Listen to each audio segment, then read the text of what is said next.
Hey beautiful people, how's it going? And welcome to a new video. So today I just want to quickly talk about the Exalted and Divine Orb switcheroo. So the economy has been switched up in 3.19 and Exalted Orb has been dethroned as the top dog trading currency, replaced by the Divine Orb, and this sounded absolutely great. So they said they were going to replace the metacrafting option price with Divine Orbs, which would basically make Exalted Orbs plummet in price because the only other use they would serve outside of that would be to craft items, so just Exalt Slam YOLO items, which isn't ideal for most people.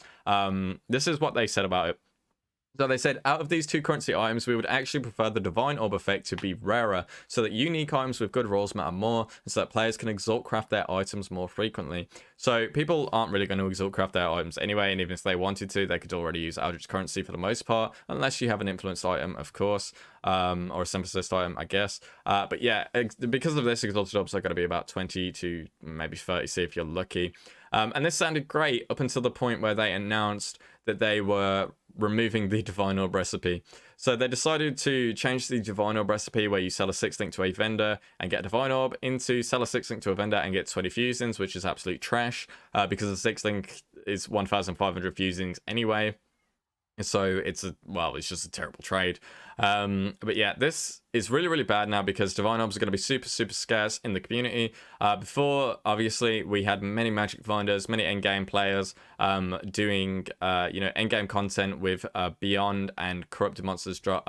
Monsters drop corrupted items. So that would, every map that would generate like between 12 to 15 Divine Orbs. And then this would fill the economy up, ready to divine their items, and everyone would be happy. They'd be super cheap, and everyone would get their fill. So that's no longer possible now because of this, which means that, yeah, farming divine orbs isn't technically really a thing anymore. So you can technically farm the Sephiroth card, which drops in Palace. It is extremely rare. I believe it's 9 set for 10 of them. But yeah, that drops in Palace. Extremely rare. If you want to farm that, be my guest. I'm not going to do it.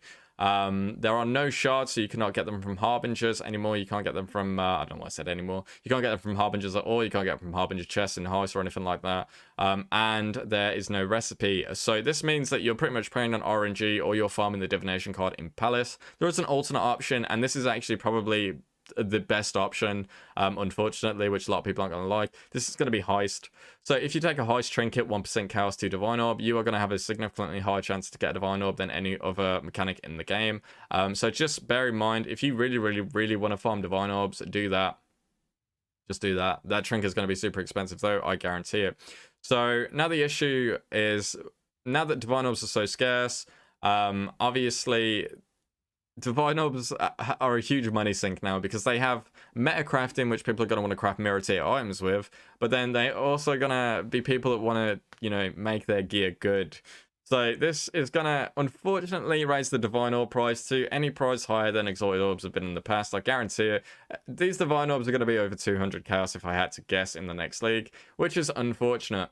Now, for, the top 1% players, this should honestly probably be okay if you absolutely know life the game, but for casual softcore trade players, this is absolutely awful. You're gonna have a really bad time in this league, unfortunately, and this is because most of the uniques that have some sort of rarity on them are going to be absurdly expensive if they have a good roll. So you're going to have to use shitty unique rolls on your gear for the most part, and if you want, say, if you were planning around getting an ashes and dividing it up and having a good time because they removed the mana reservation node, that's pretty much completely out of reach for you unless you just drop one now.